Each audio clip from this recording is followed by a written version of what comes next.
എന്താ അവിടെ തിന്നണ്? ഇതെന്താ? മിഠായി ഗമ്മോ ഗമ്മീസ്. ഇതെന്താ തന്നെ പോലെ തന്നെ ഉണ്ടല്ലോ മുഖം, ഡ്രാക്കുള പോലെ. തനിക്ക് തരണമെന്ന് വിചാരിച്ചാൽ തരില്ല, പോടാ. ഇതെന്താ? കണ്ടോ ഗൈസ്, എൻ്റെ ഗാർലിക്ക് വളർന്ന് പന്തലിച്ച് നിൽക്കുന്നത് കണ്ടോ? മൂന്ന് മരം ഉണ്ടായിട്ടുണ്ട്, ഇനിയും മുളയ്ക്കാൻ ഇങ്ങനെ കിടക്കുക. കണ്ടോ? ഇതെൻ്റെ ജിഞ്ചറാണ്, ഇഞ്ചി. ഇവരെല്ലാവരും മുളച്ച് കഴിഞ്ഞാൽ ഇനി പീടിയിൽ നിന്ന് ഒരു സാധനം വാങ്ങണ്ടെന്നാണ് എൻ്റെ ഒരു വിശ്വാസം കേട്ടോ. എൻ്റെ കൈക്കോട്ട് മൺവെട്ടി എന്ന് പറയില്ലേ, എൻ്റെ ഒരു മൈക്രോ ഫാമിംഗ് ആണ് നിങ്ങളിപ്പോൾ കണ്ടുകൊണ്ടിരിക്കുന്നത്. പുറത്ത് ഞാൻ 2 എണ്ണം വെച്ചിട്ടുണ്ടായിരുന്നേ ഗാർലിക്. വെതർ ഭയങ്കര ഹാഷ് ആയതുകൊണ്ട് മുളച്ച് കിട്ടുന്നില്ലടോ. ഈ ചെറിയ ഇതിൻ്റെ ഉള്ളിൽ തന്നെ എന്തെല്ലാം ഉണ്ടെന്ന് അറിയാം. മുളകുണ്ട്, ലെമണിൻ്റെ വിത്തുണ്ട്, ജിഞ്ചർ ഉണ്ട്, ഗാർലിക് ഉണ്ട്, തെങ്ങ് പോലെ വലിയൊരു മരമുണ്ട്.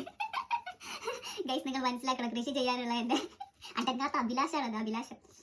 എന്തായാലും ഈ ഗമ്മീസ് ഭയങ്കര പോറാട്ടാ, ഭയങ്കര പോറാ. ഉള്ള പറയാം, ഈ കറുത്ത ഭാഗം ഉണ്ടല്ലോ, കടിക്കാൻ വയ്യ, കഴിച്ചിട്ട് നാറിയിട്ട് വയ്യ. ഈ റെഡ് ഭാഗം പിന്നെയും കഴിക്കാം.